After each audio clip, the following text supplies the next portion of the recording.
د ولسي جرګې د ریاست پر سر اوږده جنجالونه پای ته ورسېدل او د دې جرګې غړو پرېکړه وکړه چې میررحمان رحماني به د ولسي جرګې مشر نه وي او د ریاست د څوکۍ لپاره به بیا ټاکنې کیږي. د می میاشتې پر 18مه نیټه د ولسي جرګې د ریاست د ټاکنو لپاره ټاکنې وشوې چې ریاست ته میررحمان رحماني او کمال ناصر اوسلوي نوماند وو. موقت رئیس عطا محمد دهقانپور میررحمان رحماني د ولسي جرګې رئیس اعلان کړ، خو وروسته کمال ناصر اوسلوي او یو شمېر نورو نمایندانو دغه پرېکړه ونه منله او ادعا یې وکړه چې رحماني یو مثبت 50 رایې نه دي پوره کړي او یوه رایه یې کمه ده. له همغې ورځې وروسته رحماني ته اجازه ورنه کړل شوه چې د ولسي جرګې د ریاست پر څوکۍ کښېني.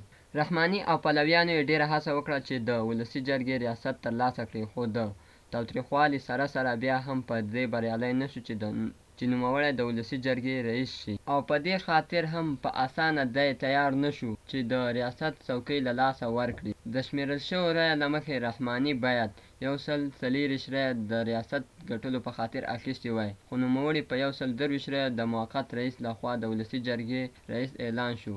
وروسته یو داسې رایه رامخته شوه چې رحماني ته ورکړل شوې وه، خو لاندې یو ټکی هم و. په دې رایه کې تر ډېرو جنجالونو وروسته د ولسي جرګې غړو نن ټاکنې وکړې چې د جرګې اکثریت غړو رایه باطلې وبللې او سبا به نور نمایندان د ریاست لپاره ټاکنې کوي. په نننۍ ټاکنو کې میررحمان رحماني د 90 تایید، 120 مخالفو، 3 سپینو او 14 باطلو رایو په اخیستلو سره د ولسي جرګې له ریاست څخه محروم شو. خو داسې هم ویل کېږي چې نوموړي ته باید د بیا نمایندېدلو حق هم ورکړل شوی دی.